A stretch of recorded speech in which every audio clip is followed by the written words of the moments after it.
Yeah. Test year says it's going to Boston. And Northern Illinois. Both teams are 2-0 in Mid-American Conference play. Northern Illinois is 9 wins, 2 losses. While Boston is 6 wins, 8 losses. Northern Illinois going to the conference was 7-2. Boston was 4-8.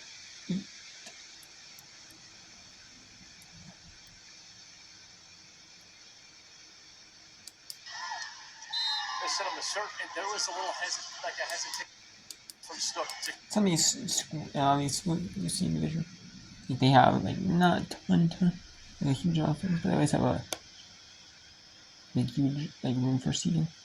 Just like for like certain sports games, like basketball comes, or maybe they're hosting like I know for Division 1 men's tournaments, it's neutral sites, so like other college campuses, like smaller college campuses, will host games. They'll have games at their, you know.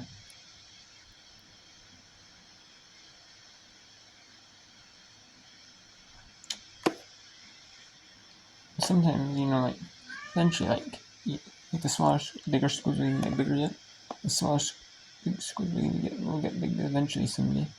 So they want to have it ready so that, no matter when, eventually, you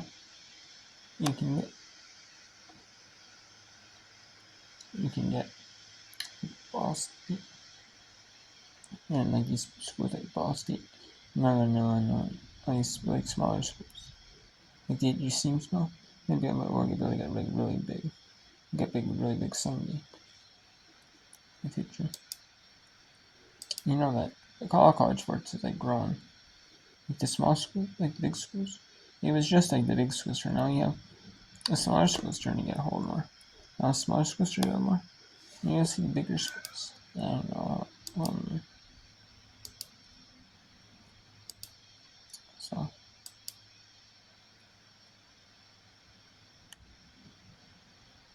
there's a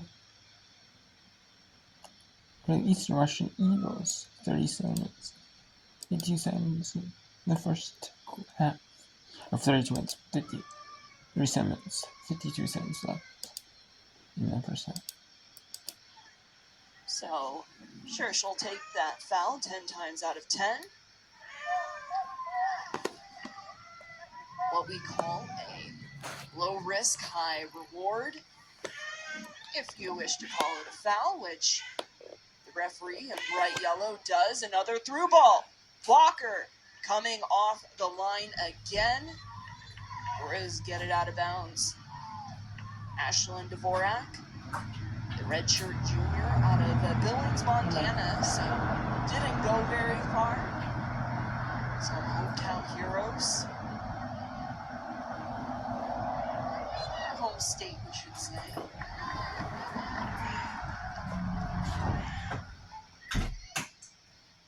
And some talent for Eastern Washington from Montana, as we might see Boston Brook. She comes off the bench. She's from the part of Montana that Missoula doesn't talk about. Eastern Washington getting the turnover. Pattison looking for Bunnage releasing, however, pass broken up by Noels. Pattison putting pressure on as the ball worked back to Dvorak. Fight on the far side, last touched by Razkowski. So Noelle Razkowski has a couple goals on the season, but she has 5 assists. So leads Eastern Washington with 5 assists. She was tied with Charity Freeman at 4. That takes the lead spot. Eastern knocking again. Walker. The cross is deflected out of bounds. Another corner kick coming for Eastern Washington. So Dakota Coco Harris, a goal in the 7th minute off of her dome, and She's been known for doing that this season. A sophomore out of Loomis, California, starting as the holding mid for Eastern. Dvorak putting it to the backside, collected by Gato. Gato looking to go back to Arribas. Read by the Grizz as they clear it out of the dangerous area. Making the clear was Anderson as Eastern Washington puts it back to the top line, collected by Dvorak.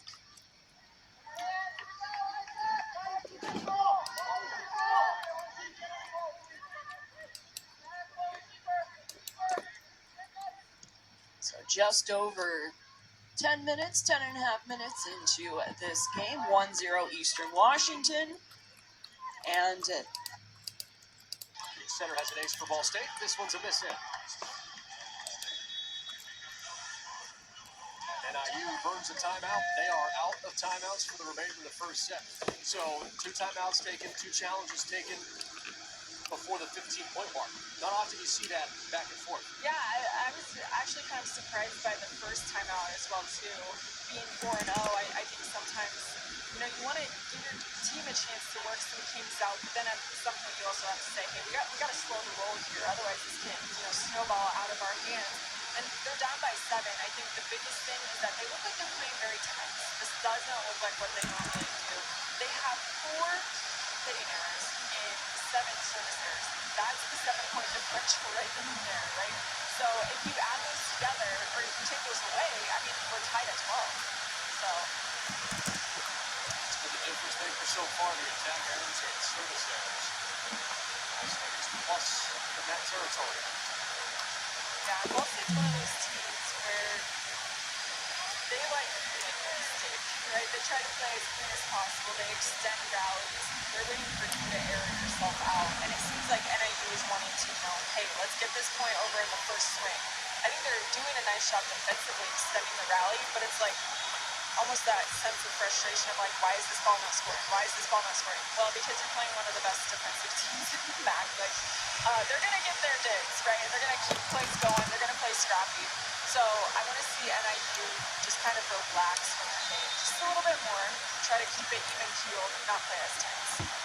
Next is the serve. Set up and the touch. Out.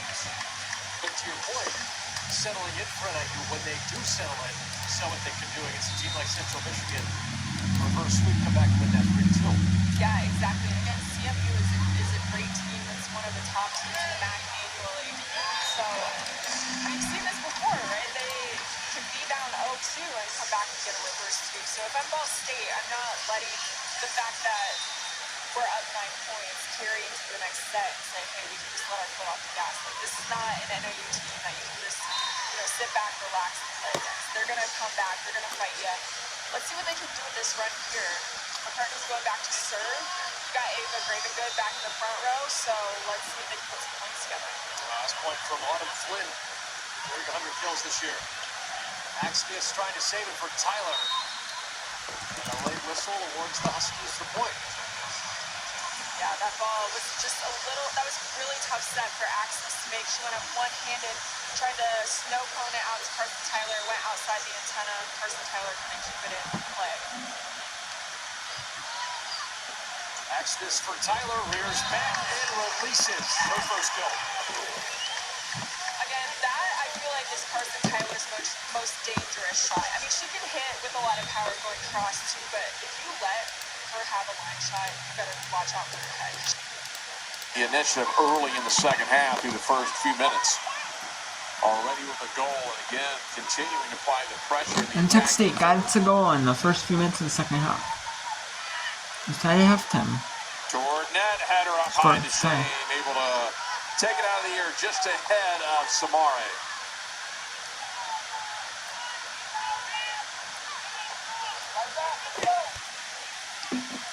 Shane punts away.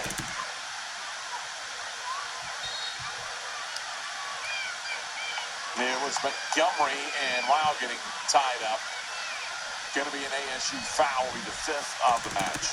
First of the second half.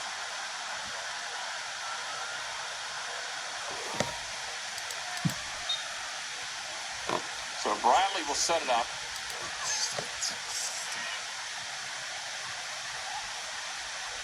Into the 18 into Shane again.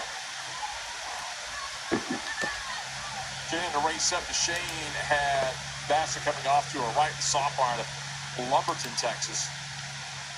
Who appeared in 22 matches all off the bench a year ago. Scored 4 goals off the bench last year for Texas State. Meanwhile, here comes ASU trying to get something here to level this match up.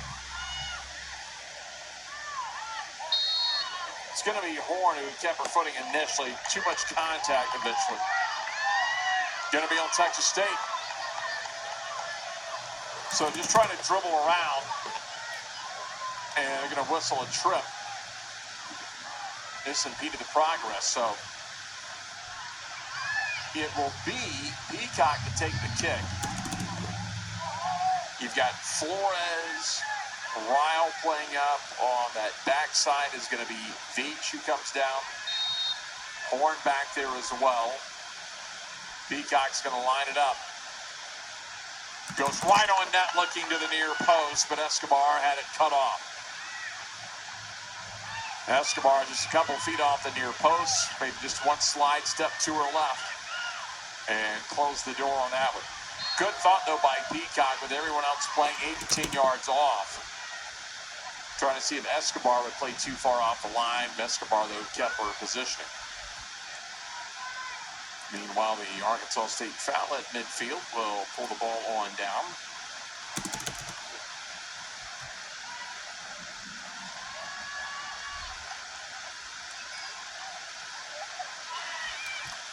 Good distance on that one.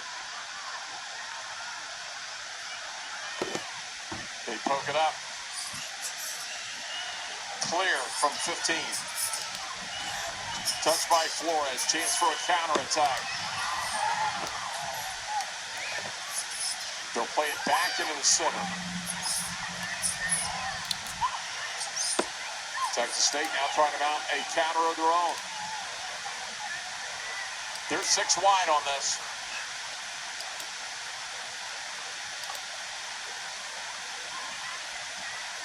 Bradley's going to throw it in.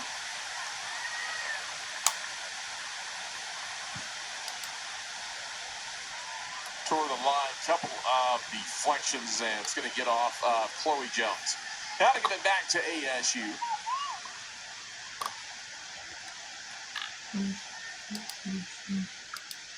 That's for Jackson. A a foul there on her hands. She was beat by Lily Borders around the corner, pulling on the jersey. An easy call there made by the official.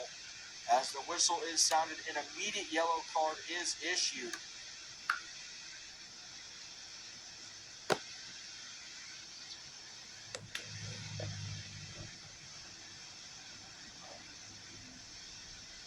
Kick will be held here. Kate Friday. That's the guilty party there, number 27, Paula Horan's first yellow card of the game. As the ball headed out and then kicked in on net. The shot there by number 3, Megan Morgan. There's another one-hop easy save there for the goalkeeper, Bozic. The Eagles heavy pressure. The Eagles have been not afraid to step into a hard tackle. As Moderetza sends the ball back to the midfield. Pushing forward with it. Number 6, Kayla Jackson. The long ball over the top into the middle as that floats right into Moderetza.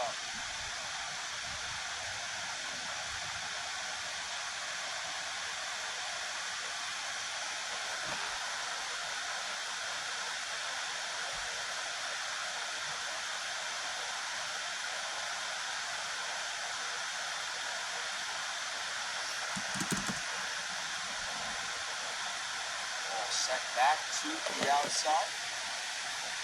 Going forward with it now is Laura Mosco.